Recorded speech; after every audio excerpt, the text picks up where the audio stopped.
sebenarnya dan dirinya sudah ditampilkan di Oh iya, baik. Ini bisa dipakai. Ini ya, baik.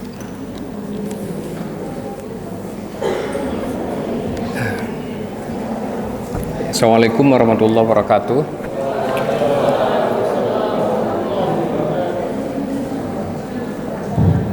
Alhamdulillah wassalatu wassalamu ala rasulillah wa ala alihi wa sahbihi wa man wala.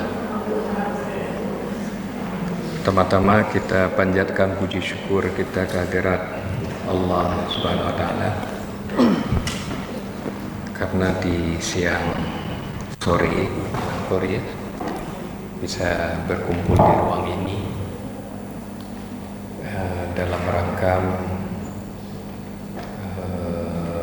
orientasi program pendidikan dokter spesialis angkatan pertama ini kan? Iya. Fakultas Kedokteran Syahwala. Nah, jadi judul yang saya tampilkan pada hari ini adalah lebih ke arah nanti karena saudara jenjang pendidikan spesialis itu memang jenjang pendidikan yang pada kurun reproduksi sehat. Jadi saudara masuk dalam pasangan-pasangan kurun reproduksi sehat.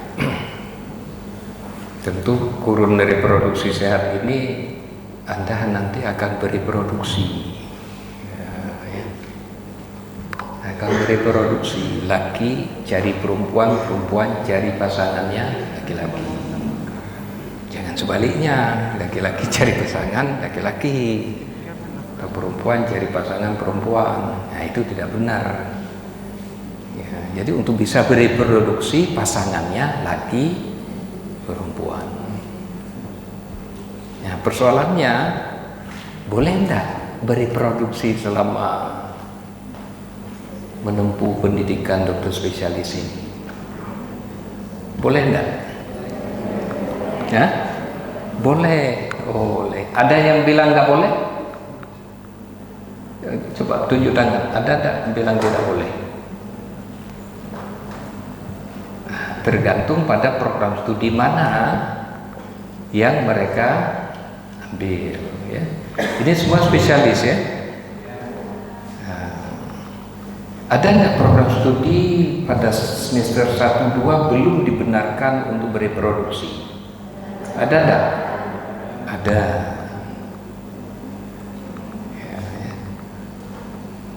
Alasannya kenapa? Nah, nanti kita bicarakan. Nah, kalau misalnya aturannya jelas, regulasinya jelas, tetapi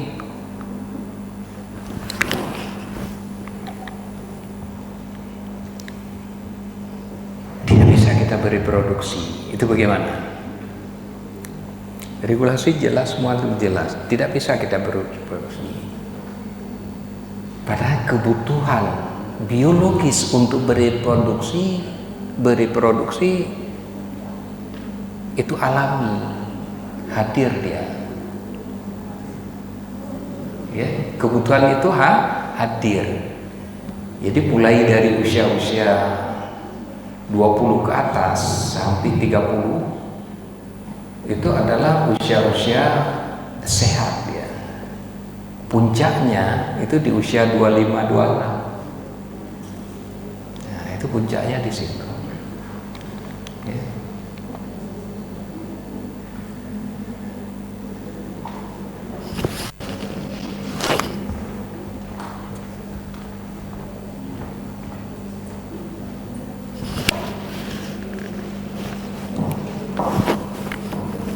Muncul ya. Ikut ini aja. Oh, Kita konek ke sana. Ya, konek kan? Ya, konek. Nah, nah, oh kecil kali ya. Itu sekali. Ya udahlah.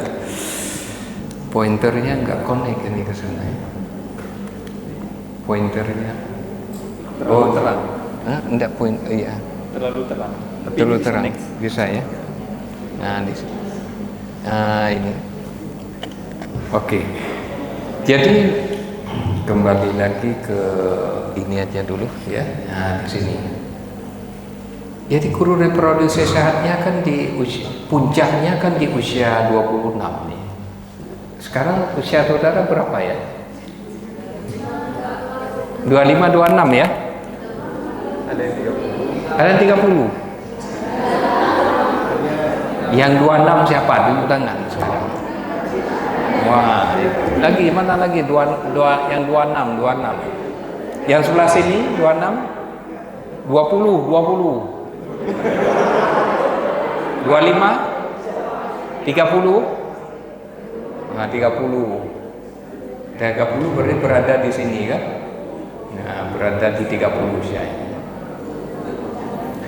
Jadi rata-rata berarti saudara sudah guru reproduksi sehat sudah menurun, ya, sudah menurun. Jadi kalau masa pendidikan dibatasi, kapan Anda bereproduksi? Kapan mau bereproduksi? Apakah di usia sudah di sini nanti setelah selesai spesialis? Misalnya kalau usia sekarang ini baru masuk ya spesialis semua ya. Angkatan berapa ini? Semuanya angkatan berapa ini? Pertama ya. Ya, jadi Anda bisa lihat saat ini Anda berada di usia mana? Apakah berusia 30 ke 35? Jadi ternyata ada menurun guru reproduksi kesuburan biologis saudara. Kalau demikian, masa saudara menghilangkan peluang masa subur, peluang untuk bereproduksi gara-gara saudara sekolah? Itu tidak adil. Ya, tidak adil.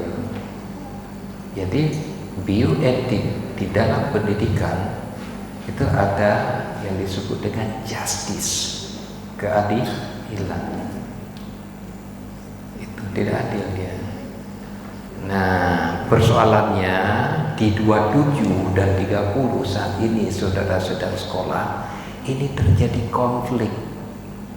Ada konflik di sini. Konflik ini kalau nggak bisa dikelola bahaya. Karena bisa terjadi pelecehan seksual. Ya, ada yang melakukan, ada PPDS, ada yang melakukan ini. Saat ini sedang saya tangani, melakukan pelecehan seksual, memalukan. Udah punya istri kok masih juga dilecehkan di luar. Ya, konyol itu. Saudara, konyol sekali. Ya, sangat konyol. Tujuan dulu mau pendidikan, selesai di sini jadi spesialis, tapi sampai ke dalam, aduh konyol sekali. Nah ini konflik. Kenapa ini bisa terjadi? Alami, ya, biologis ini alami. Konflik biologis alami. Saya ketemu, kontak dia, udah. Ini biologis. Tapi bagaimana saudara bisa kelola konflik ini dalam pendidikan profesional saudara? Maka etika itu adalah fondasi utama yang tidak boleh saudara abaikan. Saudara dididik di sini menjadi orang-orang yang profesional. Orang yang profesional adalah orang yang memiliki pengetahuan. Pengetahuan yang saudara peroleh selama pendidikan ini tidak cukup untuk saudara memperoleh profesional, harus ditambah dengan skill saudara. Ya, ahli pengetahuan saudara peroleh sebanyak-banyaknya, juga ahli skill yang saudara peroleh sebanyak-banyaknya, keduanya itu juga tidak cukup bila soft skill Anda tidak ada. Ya, afidah saudara tidak ada, etikanya tidak ada. Afidah itu adalah bahasa agamanya. Wal afidah itu bahasa agamanya. Ya. Etika itu dibangun dari kecerdasan saudara. Saudara cerdas tapi nggak punya etika. Etika itu harus diwujudkan dalam bentuk etik. Dalam bentuk apa? Etik. Etik itu tertulis seperti kode etik kedokteran. Tertulis dia. Kita punya kode etik Universitas Syah Kuala untuk mahasiswa DM, untuk mahasiswa SP1, SP2 kita punya. Kalau saudara langgar, itu ada implikasi hukum di situ. Bisa ranah pidana, bisa perdata. Etik itu dibangun, diturunkan dari etika. Ranah etika itu melekat pada diri kita yang disebut dengan afidah. Bioetik, hidup dia. Dia akan hidup pada benda hidup, dia akan mati pada benda mati. Kayak virus COVID-19. Dia hidup pada benda hidup dan dia mati pada benda mati. Artinya kalau saudara sudah mati, nggak ada lagi etika di sana. Tidak ada lagi sirkulasi etik di sana. Nah, ini akan terjadi, konflik ini akan terjadi. Ya, maka di sini mengorbankan kesadaran reproduksi demi tuntutan kurikulum yang rigid, kaku, itu akan menciptakan paradoks ironis bagi tenaga profesional yang dilatih untuk mempromosikan kesehatan. Jadi ironi. Ya, ini kata kuncinya di sini. Nah, apa yang terjadi? Ini intensitas pendidikan spesialis, bebannya Anda bisa hitung sendiri di sini. Saya sudah hitung lebih dari 80 jam saudara per minggu. Ya, saya sudah hitung ini. Siapa yang objin di sini? Ada objin? Nggak ada ya? Sebelah sini? Nggak ada ya? Sebelah sini? Oh, tapi nggak ada di kelompok ini. Ada, tapi lagi keluar ya. Saya hitung di objin, kalau dia jaga, dia masuk jam 8 pagi, jam 7 pada saat MR dia masuk jam 7, jam 5 sore dia jaga, kemudian sampai jam 7 pagi, sudah 24 jam ya, sudah 24 jam. Kemudian dia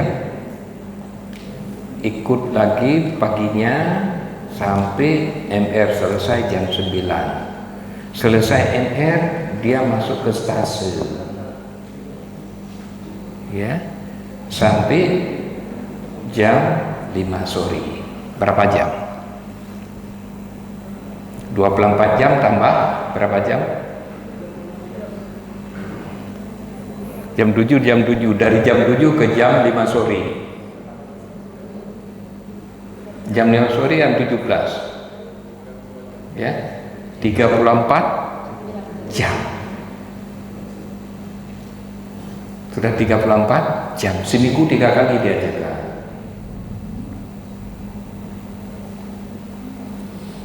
34 jam kali 3 berapa? Hah? 100 2 jam. 4 hari lagi 8 dia 8 kali 4 ke 8 32. Jadi berapa jam?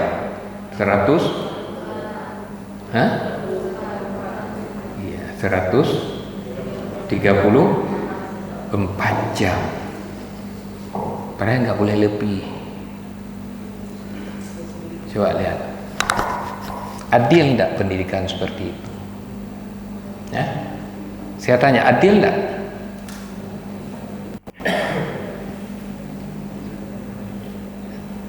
Ayo, yang PPDS di sini. Anda kan tugas yang jaga. Adil tidak? Kenapa ini terjadi? Ini yang disebut dengan bully institusi, perundungan dalam pendidikan yang dilakukan oleh institusi.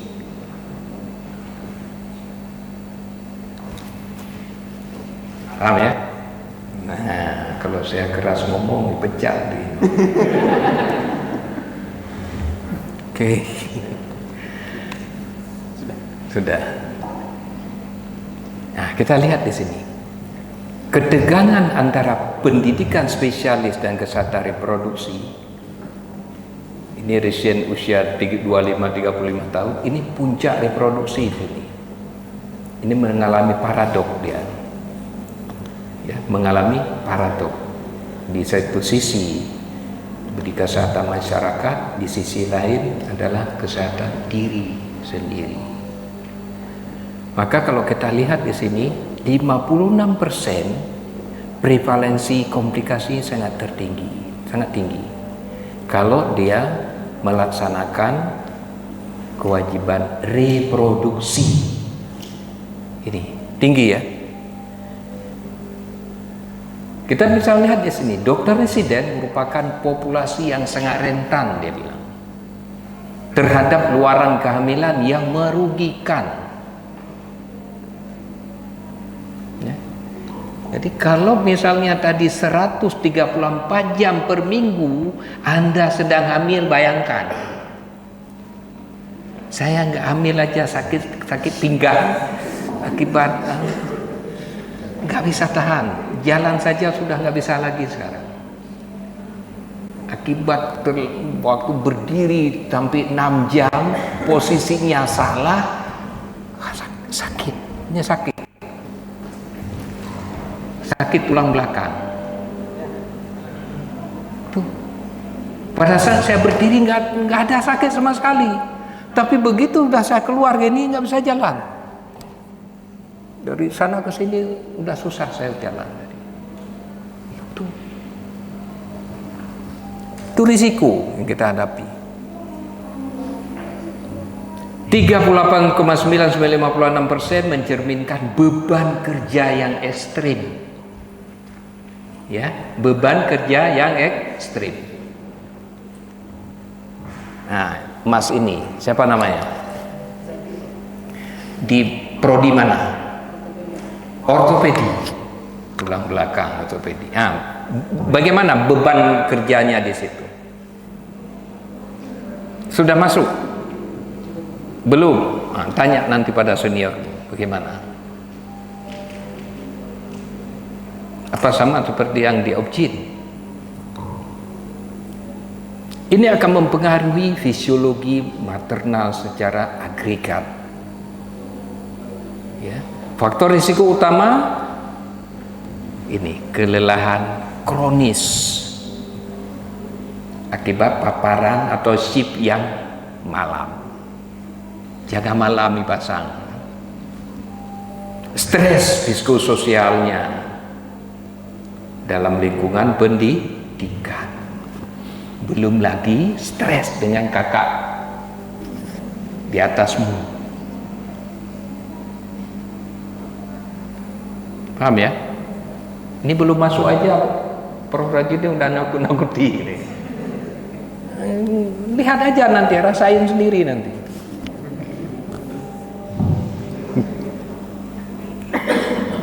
saya nggak nakut-nakuti, tapi terjadi. Habis saya berikan kuliah etik, 2 semester sudah terjadi pelecehan seksual. Waktu saya beri kuliah, ngangguk-ngangguk. Udah ketemu lagi dengan saya, pelecehan seksual, coba.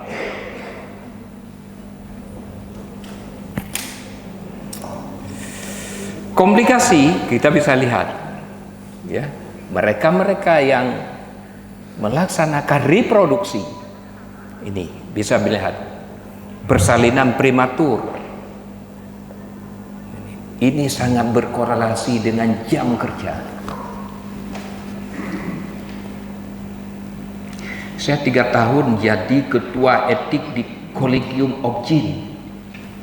Ini laporan ke saya dan saya survei, saya lakukan survei. Sekian ini angkanya ditemukan. Ya, sekian angkanya. Keguguran 20-28%. Terutama bedah. Ya, bedah terutama. Ini bedah tidak dipisah, bedah ortopedi, bedah enggak. Pokoknya bedah. Bedah umum, bedah apa saja bedah, termasuk bedah ini. Stillbirth 32 per 100.000 kelahiran. Ini gapnya ini sangat signifikan. Hipertensi gestasional terjadi preeklamsi karena terkait dengan stres psikologis dan juga kurang tidur. Luar biasa. Ya, ini. Wah, takut ini hamil nanti gimana ini. Ini kita ngomong ke risiko aja dulu, yang berat-berat aja. Tapi jangan takut, nanti ada caranya. Ya. Saya ditakuti. Kalau ditakuti, semua perempuan nggak mau hamil, nggak mau melahirkan, karena sakit. Tapi Tuhan memberikan satu kenikmatan pada perempuan sehingga hilang rasa sakitnya, hilang rasa cemasnya, hilang semuanya dengan kehadiran yang dia inginkan, yang dia impikan. Dan dia ingin merasakan bagaimana saya bisa hamil, bagaimana saya bisa melahirkan. Kenapa? Karena Tuhan mengatakan dalam Al-Quran, Wallahu akhrajakum min butuni ummahatikum la ta'lamuna syai'a. Allah menjadikan kamu dalam rahim ibumu dalam keadaan kamu tidak tahu apa-apa. Karena kita tidak tahu, ya udah kerjakan. Tidak tahu apa-apa. Tapi ayat tidak berhenti di situ. Ada lanjutannya. Lanjutannya itu merupakan modal bagi kita sebagai manusia, modal yang diberikan Tuhan, dan modal itu diberikan pada saat kita ruh kita diterima oleh jasad kita. Modalnya apa? Lanjutan ayat tadi, waja'alakumus sama wal absar wal afidah. Itulah modalnya. Diberikan modal pertama sama pendengaran. Itu pendengaran yang pertama. Yang kedua penglihatan. Yang ketiga afidah. Modal ini masih sifat primitif. Sifatnya primitif. Kita bisa mendengar, tapi tidak mampu menerjemahkan apa yang kita dengar. Kita bisa melihat, tidak mampu menerjemahkan apa yang kita lihat.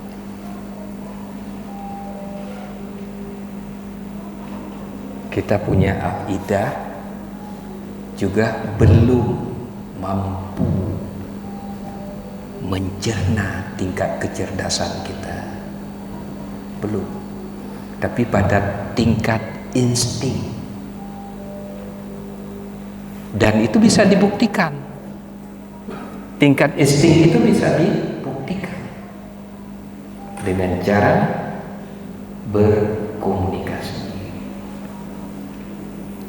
Ini yang tadi berkorelasi dengan, ya, sangat berkorelasi. Ini dia.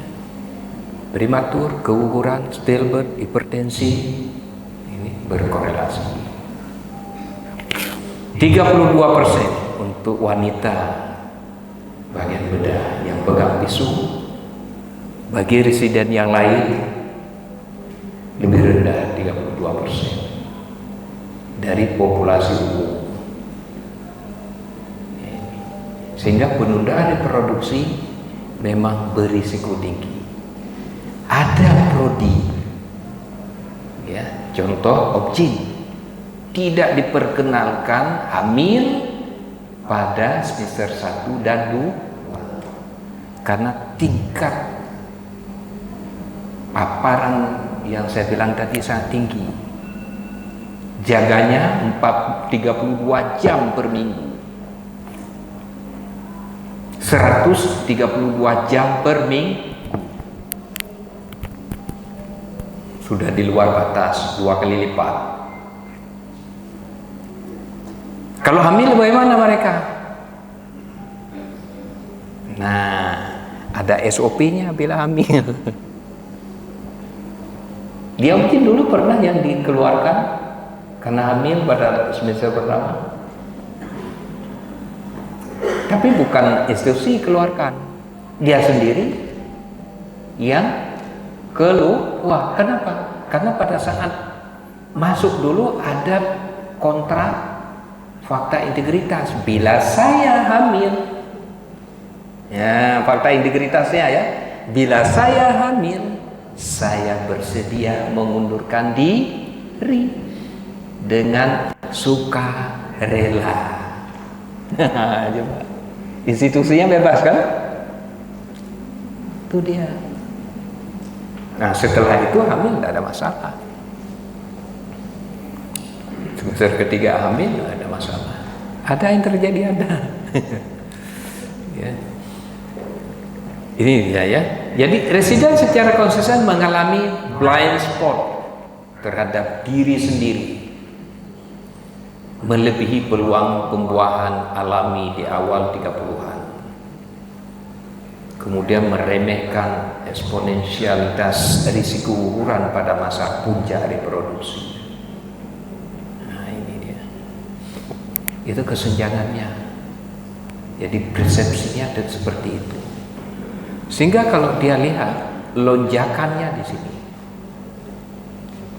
Jadi kalau sudah terpapar 60 jam, apalagi 80 jam, ini 132 jam di sini ya. Nah, di sini kalau 132 jam. Burnout-nya sangat tinggi. Ada tulisan saya di tulisan populer di Serambi, Anda bisa baca. Saya menulis mengenai bagaimana burnout-nya BPDS. Banyak tulisan saya mengenai BPDS. Termasuk ada juga tulisan saya mengenai pelecehan seksual yang dilakukan oleh BPDS. Jadi nanti jangan lakukan ya. Kalau kalian lakukan, langsung saya publish. Kalau kalian lakukan, tidak ada ampun kalau di sini.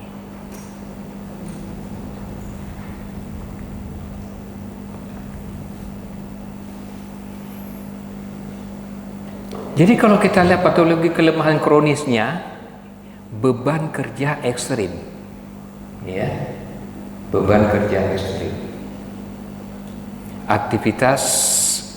aktivasi aksis hipotalamus hipofisisnya ini dan ovarium ini, adrenal, maaf, hipotalamus hipofisis adrenal bekerja. Di adrenal menghasilkan hormon apa?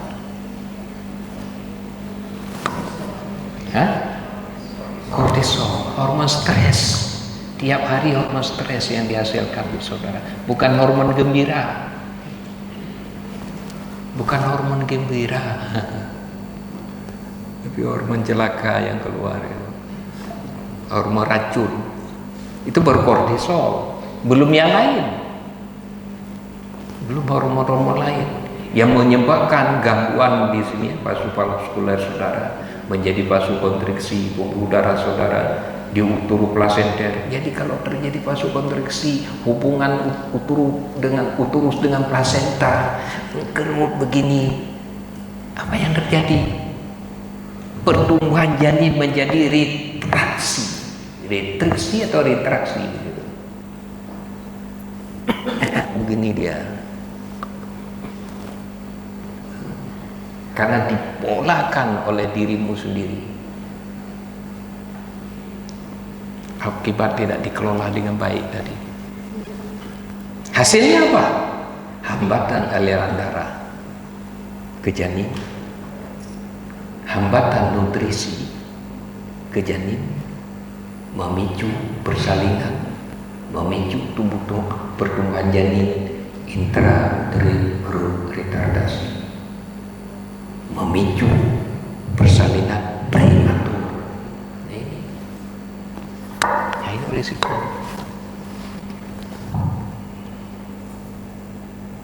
Sehingga penurunan jam kerja terbukti memiliki efek protektif yang absolut, dengan odd ratio-nya turun menjadi 0,2. Tadi odd ratio-nya 4,7.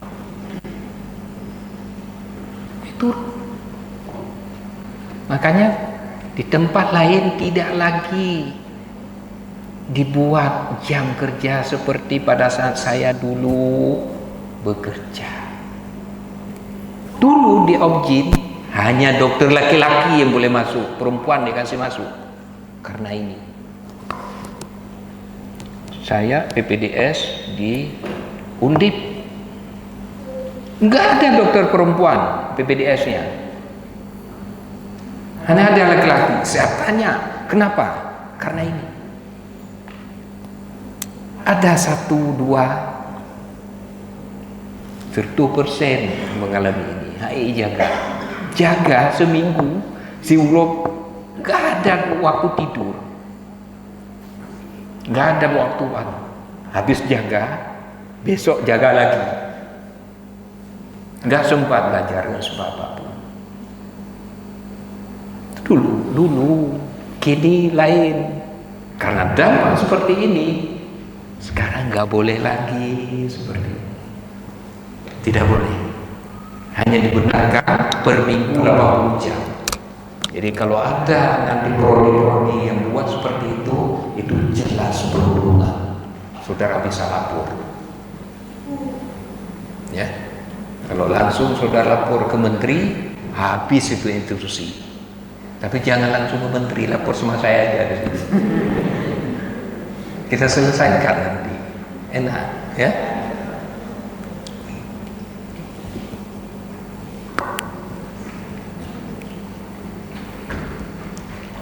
Kemudian yang spesifik, yang residen-residen yang bekerja di spesifik, yang terpapar dengan radiasi, dengan gas. Ini residen mana ini? Radiologi. Gas. Residen mana? Anestesi. Siapa radiologi sini? Laki perempuan? Sudah beranak belum? Sudah beranak? Kamu yang laki udah beranak? Belum? Sudah ya? Nanti bapak dirinya aja baru dilindungi. Ya. Kemudian daerah-daerah yang infeksius, area infeksius. Siapa yang bekerja di area infeksius, residen yang area infeksius?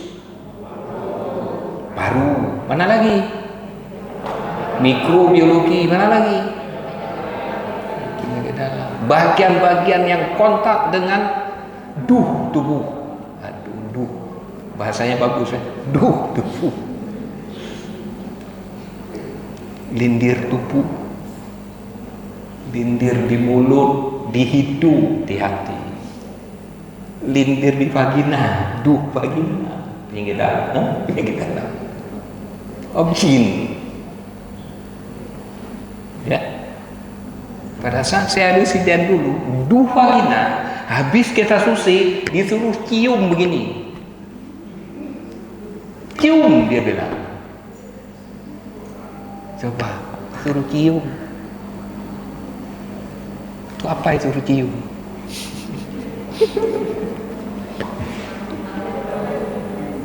Apa? Guru saya suruh cium. Kamu cium itu apa baunya? Tapi demikian ya Pak.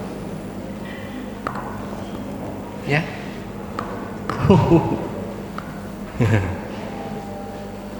Sehingga Anda bisa lihat risiko tos, COVID. Nah, parvovirus ini pada orang yang berkehamilan memicu imunosupresi, meningkatkan keparahan infeksi maternal ini. Ya. Apalagi yang ini akan menyebabkan tubuh ini radiasi, terutama mereka-mereka yang di radiologi.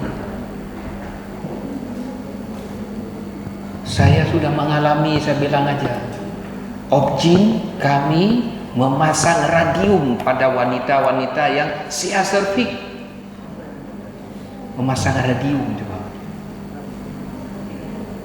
Pernah sekali saya dengan tidak sengaja terpegang radium dengan tangan, terpegang begini. Dengan tidak sengaja.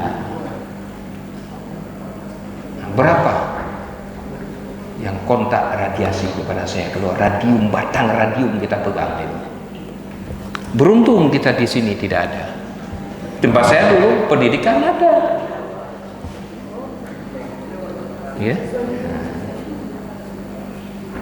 Maka di sini ada sosial dan stigma. Menjadi ayah dianggap sebagai pencapaian, sementara menjadi ibu menjadi beban profesional. Ini stigma ini. Okay. Apa maknanya ini? Menjadi ayah dianggap sebagai pencapaian stabilisasi, sementara menjadi ibu dianggap sebagai beban profesional. Karena di sini 73% dokter bedah menyaksikan komentar negatif terhadap rekan yang hamil. Jadi ternyata kalian hamil itu ya tantangan. Yang dipikir itu senang orang lain kamu hamil. Punya juga enggak senang. Ya. 73% lagi. Komentarnya negatif. Bukan positif. Ya inilah yang disebut dengan fenomena motherhood penalty ini. Motherhood penalty. Jadi kalau kita lihat skor evaluasinya ya turun. Ya di periode pasca salin dropnya begini ya. Maka residen wanita menerima skor evaluasi peer review secara signifikan lebih rendah pada periode pasca persalinan, drop dia begini. Sehingga menjadi ayah dinilai sebagai stabilisasi karirnya. Sementara menjadi ibu dicap sebagai beban gitu. nggak adil ya. Dalam segi bioetik ini nggak adil. Apalagi yang sebelah ini, kebencian sejawat. Ya. Ini kebencian muncul tadi kan 73% menyaksikan komentar negatif terkait rekan yang hamil. Penyebab utama redistribusi beban kerja. Karena dia hamil, ya udah nggak usah kerja, biasanya kerja. Jaga malam, mungkin sebulan dikasih sekali saja, kasihan. Libur kepada residen lain tanpa kompensasi sistemik dari institusi pendidikan. Ini tidak adil. Nah, sekarang residen perempuan lebih banyak daripada laki-laki. Contoh di Objin. Objin sekarang perempuan semua. Laki-laki nggak ada lagi. Sudah krisis laki-laki. Objin. Nah, strateginya bagaimana? Kalian harus bereproduksi. Strateginya bagaimana? Cetak birunya begini, ya. Ada 3 fase. Fase prakonsepsi, fase akomodasi, dan fase integrasi. Ini 3 fase ini. Ya. Ini perempuan yang belum hamil, coba tunjuk tangannya. Sudah hamil dulu, yang mana? Sudah hamil, nah, udah hamil, mana lagi? Yang tunjuk tangannya tinggi. Wah, udah banyak hamil. Nah, siap-siap yang belum hamil ya. Yang belum hamil, ya, ada fase prakonsepsi. Saudara harus paham betul edukasi fertilitasi tentang penilaian diri. Ya. Edukasi fertilitas dan juga penilaian diri. Anda harus menilai untuk diri sendiri, mampukah saya hamil selama saya menempuh pendidikan ini? Nilai dulu. Kemudian waktu kapan yang paling baik untuk saya hamil? Apakah tahun pertama atau nanti tahun hampir saya lulus, sudah senior di masa penelitian misalnya, sudah beban berkurang.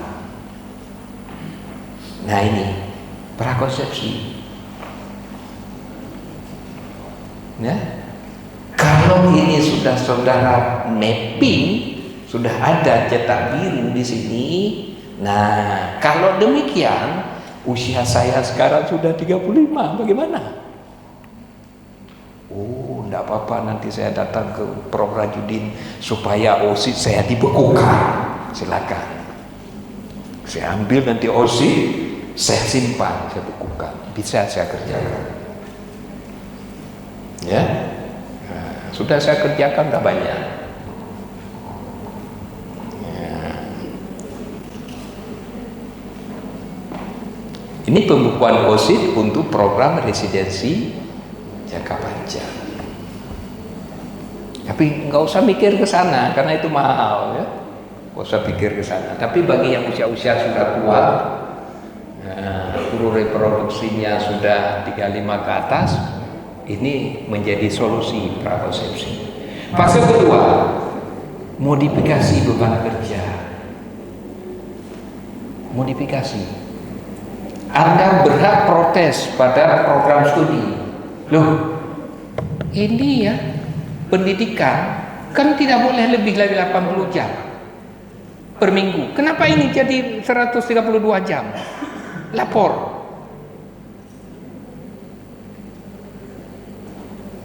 Berani lapor? Oh, berani. Lapor ke saya aja nanti. Kalau dia nggak berani, biar saya lapor ke sana. Kalau ada misalnya bidang-bidang yang masih melakukan bullying institusi, lapor ke saya. Bisa institusi ditutup nanti. Saya tidak mengancam. ya, tapi nggak boleh sama sekali. Perlindungan mutlak, terutama mereka-mereka yang kontak dengan radiasi, dengan gas, ini mutlak harus ada. Penyesuaian hampir habis. 5 menit lagi baru. Oh, 5 menit lagi, ya, hampir habis. Nah, kan? Kemudian integritas ini jaminan putih. Ini harus ada. Harus ada juga nanti pada saat kamu sudah melahirkan ASI. Harus disiapkan seperti di sini ada tempat ASI. Bawa aja bayi kamu ke sini, nggak apa-apa, susui. Atau nanti diperas ASI, kasih ke rumah. Sehingga bayimu tetap dikasih ASI. Dan mitigasi depresi pasca salin. Karena burnout di sini sangat tinggi pada residen-residen yang perempuan. Nah, sampai lagi nyon tu. Janganlah seperti ini. Hentikan tugas jaga malam 24 jam. Hentikan. Kalau kamu tugas jaga malam, besoknya tidak perlu lagi ikut morning report, pulang tidur. Tidak boleh lagi masuk ke ruangan. Ini jaga dan teler ini masih juga beri pelayanan, itu konyol gitu namanya. Konyol berat, bukan konyolan. Konyol berat. Dia jalan itu. Pernah satu disiden itu waktu jalan berantem dengan saya di sana di sini. Dia jalan, ngantuk. Saya berhenti setelah dia. Rupanya dia bawa api ya begini, lihatnya begini. Enggak lihat ke depan. Sampai demikian ya.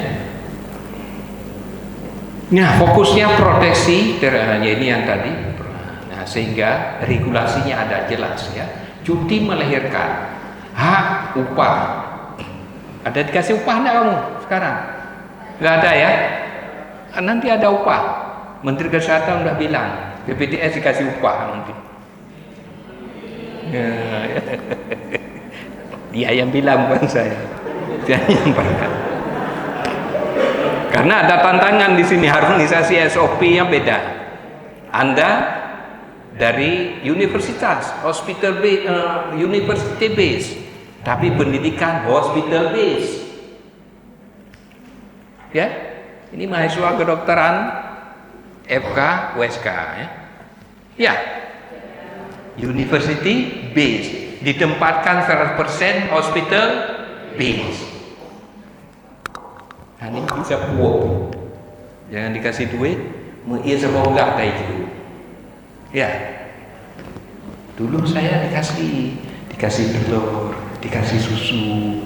Setiap jaga begitu. Bukan satu dengan telur dulu. Setiap jaga, misalnya makan pagi 2 telur, makan siang 2 telur, makan malam 2 telur, 6 telur. Itu telur, daging lagi, susu, ya, bukan susu cap bendera, bukan, susu murni dikasih.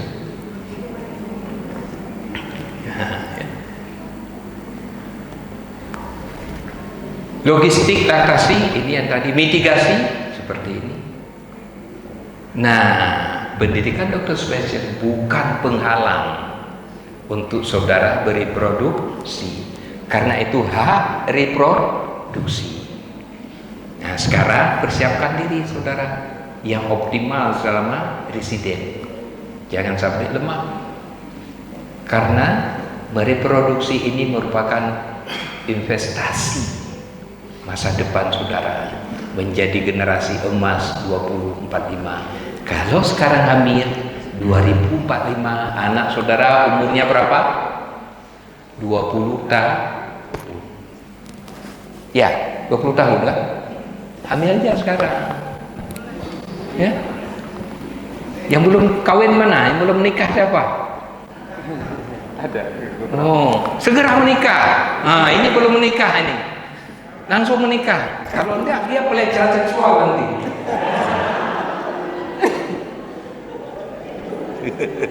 Iya kan?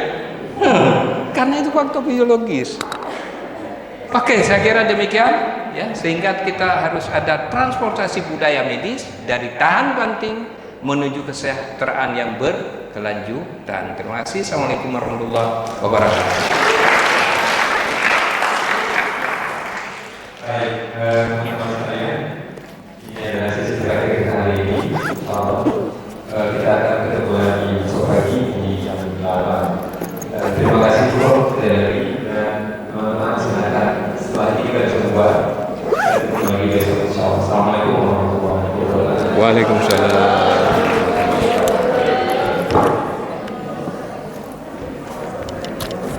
Makasih ya. Izin bro, ada absen dari Depusdikbud. Di mana? Sini ya.